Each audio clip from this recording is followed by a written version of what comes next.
صحیح بخاری میں حدیث ہے، نبی علیہ السلام ایک عورت کے پاس سے گزرے جو ایک قبر پہ بیٹھ کے تو مسیح کہہ رہی تھی اور رو رہی تھی اونچی آواز سے، تو آپ صلی اللہ علیہ وسلم نے فرمایا صبر کر، وہ آپ کو نہیں پہچانتی تھی یا اس طرف وہ دیکھ نہیں رہی تھی. تو اس نے کہا آگے سے یہ کہہ دیا کہ اگر تیرے پہ تکلیف گزری ہوتی نا تو تجھے پتا ہوتا. تو آپ صلی اللہ علیہ وسلم نے اس کا کوئی جواب نہیں دیا. آپ صلی اللہ علیہ وسلم آگے چلے گئے. باقی صحابہ نے کہا یہ اللہ کے رسول تھے، تو نے اتنی بدتمیزی کی ہے. یہاں تو کسی ایک بزرگ عالم دین کے بارے میں کوئی یہ نہیں سن سکتا، میں آپ کو نبی علیہ السلام کا کریکٹر اور کردار بتا رہا ہوں.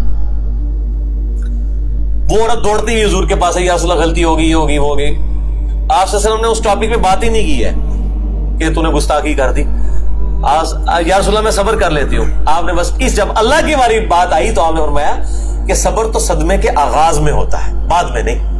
یعنی جب پہلی دفعہ بری خبر کسی کو ملے تو وہ اس وقت صبر کرے، وہ ہوتا ہے.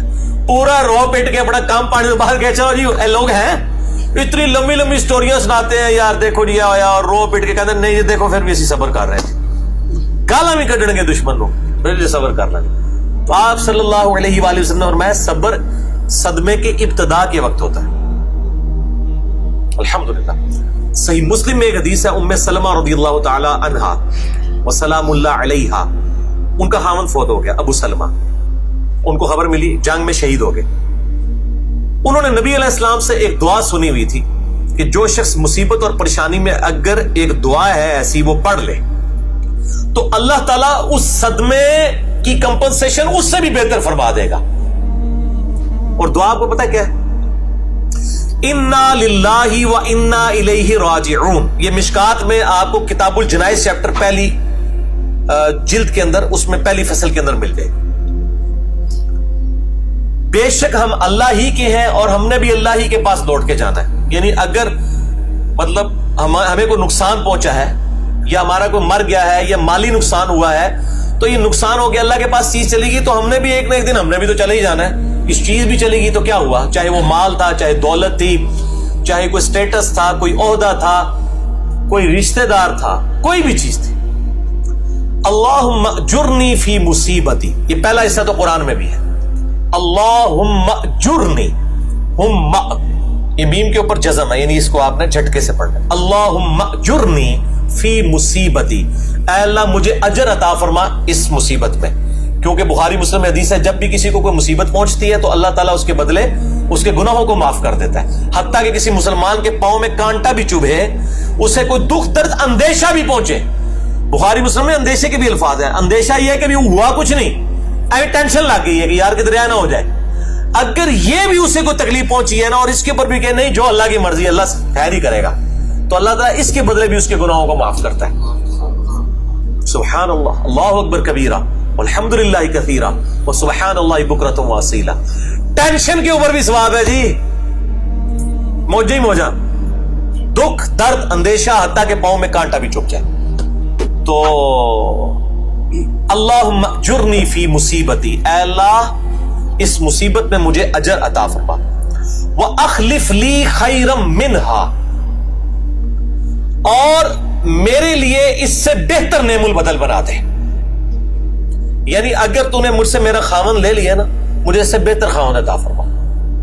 اگر تو نے اے اللہ مجھ سے میری دولت لے لی ہے، اس سے بہتر مجھے دولت عطا فرما. اگر میری اولاد مجھ سے لے لی ہے، اس سے بہتر مجھے اولاد عطا فرما. اگر تو نے مجھ سے میرا کوئی عہدہ منصب یا نوکری لے لی ہے، اس سے بہتر مجھے میرا کوئی ذریعہ معاش عطا فرما. یعنی آن ورڈ آپ کچھ بھی کہہ سکتے ہیں. اچھا، ام سلمہ رضی اللہ تعالیٰ عنہ بار بار دل میں یہ سوچ رہی تھی کہ میں نے کہا میرے خاوند جیسا تو خاوند کوئی نہیں ہے، اس کی بہتر نعم البدل اللہ تعالیٰ کیا عطا فرما سکتا ہے. ظاہر ہے یہ خیال تو بالکل جینون تھا. کہتی ہیں جیسے ہی میری عدت پوری ہوئی نبی علیہ السلام نے رشتے کا پیغام بھیج دیا. الحمدللہ، اللہ اکبر کبیرہ والحمدللہ کثیرہ وسبحان اللہ بکرۃ واصیلہ. ام سلمہ ام المومنین ہے، نبی علیہ السلام کی وہ بیوی جو سب سے آخر میں فوت ہوئی 64 ہجری میں. واقعہ کربلا بھی ان کی زندگی میں ہوا ہے. سب سے آخر میں فوت ہونے والی بیوی ام سلمہ ہے سلام اللہ علیہا، اور ان کی ہسٹری پیچھے سے یہ ہے. لہٰذا یہ دعا آپ یاد رکھیں، انا للہ و انا الیہ راجعون. اے اللہ ہم ہم خود بھی تیری ہی طرف سے آئے ہیں، سب کچھ تیری طرف سے ہے اور تیری ہی طرف لوٹ کر جانا ہے. اللہم اجرنی فی مصیبتی، اے اللہ مجھے اجر عطا فرما میری اس مصیبت میں، واخلف لی خیرا منہا، اور میرے لیے اس سے بہتر نعم البدل عطا فرما دے. یہ میں نے بالمفہوم ترجمہ کیا ہے جو اردو لنگوسٹک کے پوائنٹ آف ویو سے. یہ دعا جو ہے وہ آپ ضرور یاد کریں، اور مشکات کے اندر آپ کو کتاب الجنائز جو چیپٹر ہے اس کے اندر آپ کو یہ دعا مل بھی جائے گی. پہلی ہی فصل کے اندر جو مریض کی عیادت اور وہ والا بیان ہے اس والے باب کے اندر آپ کو یہ حدیث مل جائے گی انشاءاللہ تعالی. اس میں جو کتاب الجنائز ہے اس میں انٹرنیشنل نمبر کے مطابق حدیث نمبر ہے 1618. 1618.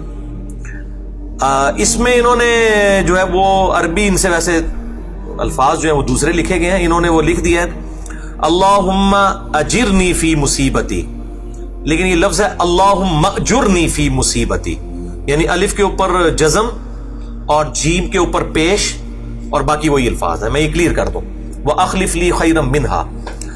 تو نبی علیہ السلام کا رشتہ ان کے پاس آیا اور وہ ام المومنین بن گئی. یہ دعا ہر وقت آپ کو، مجھے جس نے اس دنیا میں رہنا ہے اس کو غم کی خبر ملتی ہے. میری الحمدللہ عادت ہے، مجھے ذرا بھی کہیں پہ غم کی خبر کی امید ہو یا ملے میں فوراً یہ دعا پڑھتا ہوں. ابھی تک تو اللہ تعالیٰ نے میرے ساتھ بڑی مدد والا معاملہ فرمایا ہے. یہ دعا ضرور یاد کریں.